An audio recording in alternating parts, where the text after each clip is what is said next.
Hello students. तो बेटे हमने कैंटिलीवर वाले टॉपिक को कवर किया था। कैंटिलीवर में हमारा क्या था, एक थिन यूनिफॉर्म बार था। उससे हमने जब वेट को सस्पेंड कराया तो वो अपने उस वेट के कारण कुछ बेंड हो गया था। तो वो जो अपनी ओरिजिनल पोजीशन से जो बेंड होके आया था उसमें कितनी डिफ्लेक्शन हुई थी वो हमने फाइंड आउट की थी।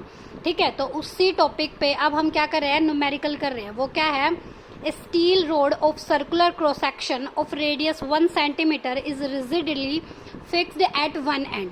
एक एंड पर फिक्स्ड है और जो वो रोड लिया हमने उसका क्रॉस सेक्शन यानी कि जिसकी रेडियस क्या है 1 centimetre. The other end of which at the distance of 1 metre from the fixed end is loaded with the 8 kilogram weight. और उस पर कितना वेट हैंग किया गया है, 8 kg वेट हैंग किया गया। ठीक है, तो calculate the deflection of the end. तो डिफ्लेक्शन कैलकुलेट करनी है। मान लो ये हमारे पास एक बार था, ये एक एंड है, यहाँ से पूरा ये एक यूनिफॉर्म बार था। ठीक है, यहाँ पे जब हमने इस पे वेट हैंग कर दिया तो ये अब उस वेट के कारण कुछ ऐसे डिफ्लेक्ट हो गया। ये वो वेट है, कितना है, 8 kg वेट। ठीक है, इतना डिफ्लेक्ट हो गया। तो हमें ये जो ये एंड इसका कौन सा है, ये मान लो ए एंड है, ये मान लो बी एंड है, ये है फिक्स्ड। ठीक है, और ये एंड जो है ये है हमारा फ्री। तो ये ए से फ्री एंड में ये कितना डिफ्लेक्शन आया हमें ये निकालना है, ये वाला डिफ्लेक्शन कितना आया। ठीक है, हमें ये पूछा है इसमें। तो हम इसमें हमें क्या क्या दे रखा है पहले हम वो देख लेते हैं। हमारे पास दे रखी है रेडियस कितनी, 1 सेंटीमीटर। इसको मीटर में कन्वर्ट कर लेंगे, 1 × 10⁻² मीटर। ठीक है, हमें यंग्स मॉडुलस दे रखा है 2 × 10⁻11 न्यूटन पर मीटर स्क्वायर। और हमें क्या दे रखा है, लेंथ दे रखी है 1 metre and distance is length is 1 metre. ठीक है, लेंथ 1 मीटर दे रखी है और हमें क्या दे रखा है, W दे रखा है, कितना है, 8 kg वेट। ठीक है, हमारे पास क्या फॉर्मूला था, ये जो y मान लो ये हमने y डिफ्लेक्शन थी, ये क्या थी, y डिफ्लेक्शन थी। तो y हमारा क्या फॉर्मूला था, y is equal to WL³ divided by 3 into में यंग्स मॉडुलस इंटू में IG क्या था, ज्योमेट्रिकल मोमेंट ऑफ इनर्शिया। अब IG हमें निकालना है। IG क्या था, एरिया इंटू में रेडियस ऑफ गायरेशन का स्क्वायर। इसे रेडियस ऑफ गायरेशन के से डिनोट कर रही हूँ मैं, रेडियस ऑफ गायरेशन को। ए क्या है हमारा, यहाँ पे एरिया है, जो टोटल एरिया था वो हमारा क्या हो जाएगा, πr²। टोटल एरिया हो जाएगा πr²। रेडियस ऑफ गायरेशन वो रेडियस है जितना उसका परपेंडिकुलर डिस्टेंस था। परपेंडिकुलर डिस्टेंस इसका मान लो यहाँ तक है। तो इसके बाद ये जो डिस्टेंस, हाफ जो डिस्टेंस बचेगा ना, यानी कि ये कंप्लीट r हो जाएगी, तो जो हाफ जो डिस्टेंस बचेगा वो इसका परपेंडिकुलर डिस्टेंस होगा। तो हम यहाँ पर क्या ले लेंगे, r इंटू में r²/4। ठीक है, तो ये हो जाएगा πr⁴ डिवाइडेड बाय r हमने निकाला हुआ है, यहीं पे इसको सोल्व कर लेते हैं। π/4 मल्टीप्लाई 10⁻²। 1 इंटू में 10⁻² था ना, तो इसे लिख लिया 10⁻², इसकी पावर 4। ठीक है, अब सारी वैल्यूज़ हम क्या इसमें पुट कर लेंगे तो क्या आ जाएगा अपने पास, W हमारा क्या है, 8 kg वेट, 8 इंटू में 9.8। ठीक है, इसको हम ये लिख सकते हैं।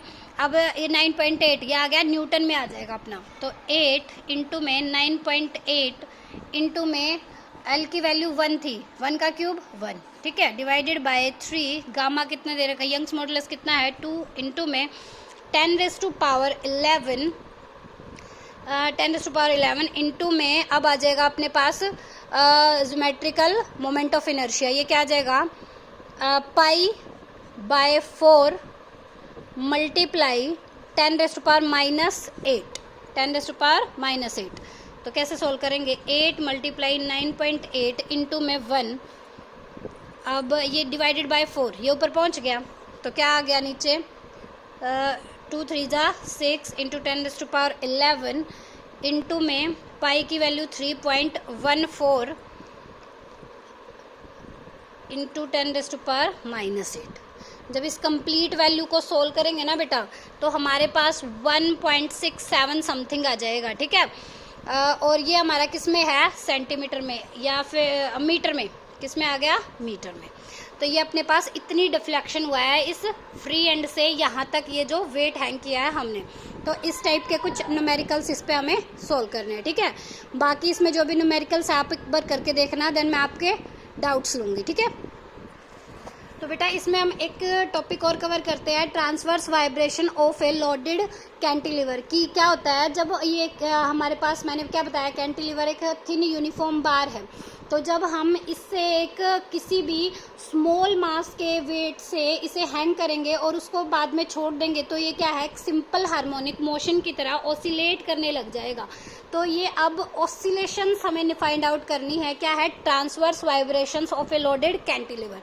तो वो वाइब्रेशंस क्या होंगी, हमें पता है जो कैंटिलीवर है उसके कारण जो भी अपना वो आती है, डिफ्लेक्शन आती है, वो कितना आ रहा है, WL³ divided by Young's modulus into में अपना क्या था, 3 यंग्स मॉडुलस था, 3 यंग्स मॉडुलस इनटू में IG, ये था अपने पास।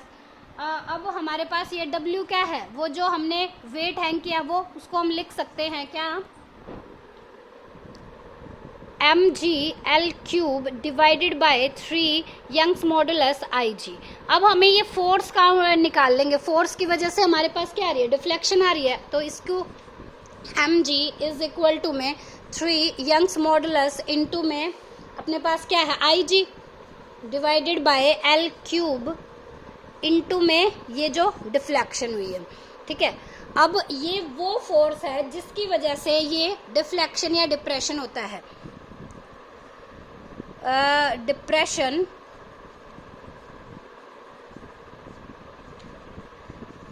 ड्यू टू या cause due to this force, due to this force, इस फोर्स के कारण डिप्रेशन हुआ है।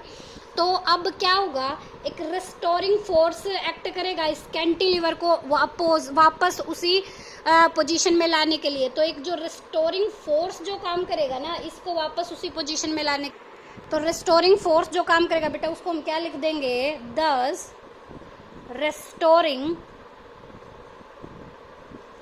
फोर्स इज द रिएक्शन, इसके रिएक्शन अपोजिट आ जाएगी ना इससे, reaction of cantilever equal and opposite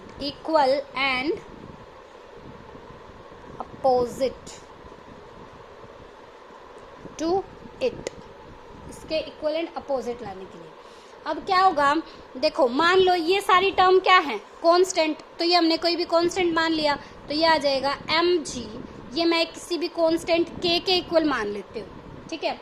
तो ये अपने पास y जितने भी डिप्रेशन वो हुआ था, अब यहाँ पे बता सकते हैं हम कि जो k है वो हमने क्या माना है, 3 यंग्स मॉडुलस इनटू में IG डिवाइडेड बाय L³, ठीक है।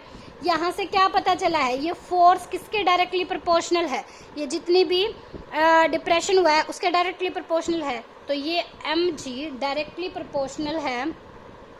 अब देखो ये किसकी तरह काम कर रहा है, यहाँ पर एक नेगेटिव साइन इंट्रोड्यूस कर सकते हैं, क्यों, इक्वल एंड अपोजिट, मैंने अभी बताया इक्वल एंड अपोजिट, तो ये आ जाएगा negative of y।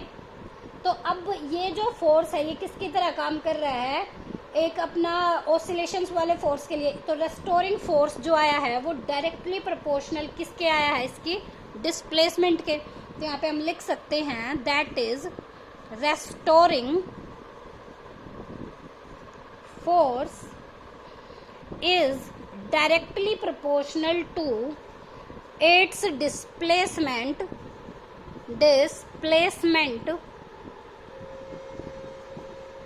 From mean position and act towards it। तो यही हमारा किसकी तरह काम कर रहा है, अब SHM सिंपल हार्मोनिक मोशन की तरह। तो अब हम इसका क्या निकाल सकते हैं, टाइम पीरियड निकाल सकते हैं ना। हमें पता है टाइम पीरियड क्या होता है सिंपल हार्मोनिक मोशन का, t इज इक्वल टू में 2 अंडर दी रूट, जितना वो मास हम हैंग करते हैं डिवाइडेड बाय जो वो मास फैक्टर कंप्लीट होता है, मास फैक्टर मास फैक्टर को m/k बोलते हैं ना, इसको k बोल देते हैं, ठीक है। तो हमारा क्या लेते हैं हम, टाइम पीरियड का फॉर्मूला क्या होता है, t = 2π√m में k। k क्या होता है, वो मास फैक्टर होता है जिसके कारण वो चेंज आ गया होता है, ठीक है, जो जो उसमें हम फैक्टर काउंट करते हैं। तो ये आ जाएगा 2π√m। k की वैल्यू मैं यहाँ से पुट कर सकती हूँ, k मेरा क्या आ जाएगा 3 यंग्स मॉडुलस Ig / L3। तो अब ये अपना क्या आ जाएगा, टाइम पीरियड। हमें यही निकालना था कि transverse vibration of A loaded cantilever की किस टाइप की वाइब्रेशंस होती है, कितना टाइम पीरियड वो एक्वायर करती है, ठीक है। अब यहाँ पे इसकी जो एग्जैक्ट वैल्यू है यंग्स मॉडुलस वगैरह की, वो हम क्या लेबोरेटरी वगैरह में डिटरमाइन कर लेते हैं, ठीक है। तो बेटा यहाँ तक आपको इस वीडियो में कवर करना है और पढ़ते रहा करो, ठीक है। डेली का काम अपना डेली करना है। Okay, thank you.